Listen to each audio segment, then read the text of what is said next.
Cambridge to Boston, lives in a world she's lost in, victim of compromise. She's staring at her empty heart, London eyes, Glasgow bones. She's whistling the catacombs, a paradox.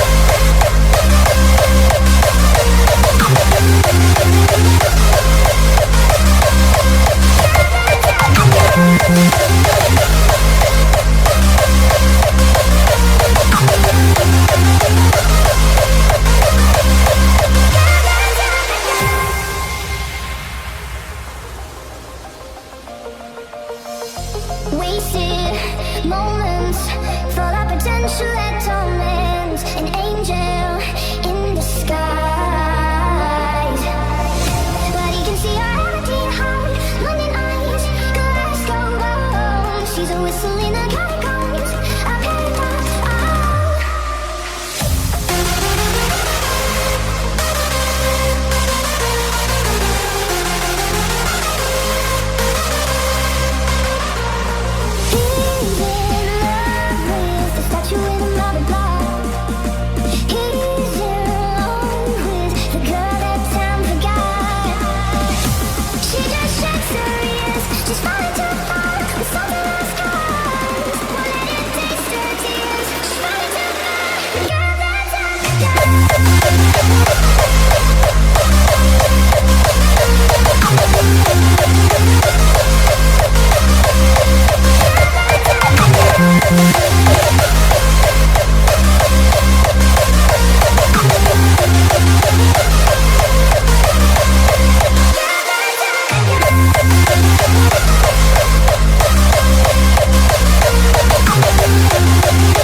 What's up, guys? I just got back from the first preseason tests from Jerez and Portimao with the new team. The whole point of this was to get used to the new Moto2 bike, the suspension, the tires, all which is new to me, and it's been a very positive experience. We did a really good runs, long runs, which was the point was just to make as much laps as possible and to get familiar with the new class, which I think I did. I've been wanting to jump on this bike, the Moto2, for a long time, and I wasn't disappointed, to be honest. I was really impressed with power and everything. And the new team is a good vibe. The energy is good. They like me. I like the way they are passionate about the racing the same way I am. So I think we will have a good season, and I'm looking forward to the first race. The new bike, which is Kalex chassis and powered by Triumph engine, the 3-cylinder, is an amazing combination. I've never ridden anything similar to this. As I said, I've been wanting to for a long time, and I was impressed by the way the bike handles. It wasn't really as I expected. I expected something more precise, more fine-tuned, but in the end this is a really rough diamond, so to say. It's a rough bike, really demanding, physically demanding to ride, and I experienced the first day when I sat on it, I experienced something that I see in a lot of my customers in my school, that they get really fatigued really fast. Their hands hurt, their shoulders hurt out of just a few laps, and this is what happened to me because the bike was so different to ride than what I was used to on a R6 and on R1 that I'm riding. That I was holding to the bike so hard that my hands were hurting, and I was, after 20 laps, I was honestly, I could go to bed. but then as I got used to it and as I saw what type of body positions I need to do, it all became much easier. But the bike itself is somewhere in between a 1000 bike and a 600 ccm bike, in a sense that it has a lot of power, a lot of torque, similar to like a 1000 bike. It wheelies a lot, which is one of the things that I need to get used to the most. So as soon as I open the throttle, the exit of the corner, the bike starts to go up and I need to use the rear brake, or I need to move myself a bit forward to stop that. But on the other hand, it is quite slick. It is not as small as it seems on the pictures, although I am a big guy, so it looks like a smaller bike. It is not that small. It is a bit more closer to the ground, so it's shorter bike, but generally I have place on it. I have where to sit, but it is a very nimble, very light bike, as you can imagine, and it has no electronic aids, so no traction control, no anti-wheelie. I've got a launch control to help me start, but that's about it. So everything is in a hand of a rider, which I like personally, and I'm used to that. But this is why I say that it is a combination of a 1000 and a 600 bike. It packs a power of a stock 1000 bike in a package of a 600, and this is something I really like, and it makes it a really wild beast to ride. Some of the major differences between the R6 that I really know well now and this bike is that, first and foremost, before you even start it, you don't start it as a regular bike. So you don't just give an ignition, press the button and then start the bike. It is a bit more complicated with a Moto2 because we don't have an electric starter. So the mechanics need to help me with a starting machine. They put it under the rear wheel. The bike is engaged in a second gear, and then I release the clutch and the bike starts this way. This is better because you don't need to carry around the track the unnecessary weight of an electric starter and all the things that go to power it. But also, if something happens, if you stall on the start, or if you, God forbid, crash and then you gotta continue the racing, it is much more difficult to start it and almost impossible. With Honda, when the Moto2 bike was powered by the Honda, it was a bit easier because of the less compression. But with the Triumph, it's a big compression, and sometimes you can make it work, but generally a rider cannot start the bike by himself. Also, the other thing that is quite different for me personally are the RPM range. So as I came from first early in my career 125 bikes, which were the two strokes, and then I rode the 600s with first Kawasaki and then the last few years with Yamaha. Those are all high revving bikes, screamers I call them. So I'm used to bike screaming when it's producing peak power. Don't get me wrong, this bike screams a lot because it doesn't have a normal exhaust. It has basically just a pipe that's coming out, but it is loud, but it is not screaming.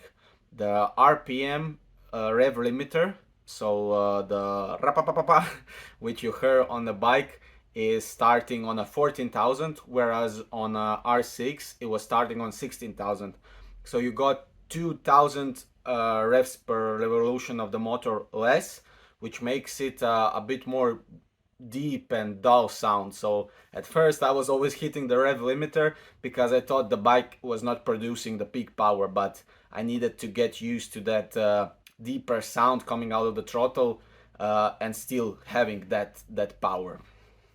Another thing are the Dunlop tires, which are really big. The rear tire is a 200 in the width, while the front is 125.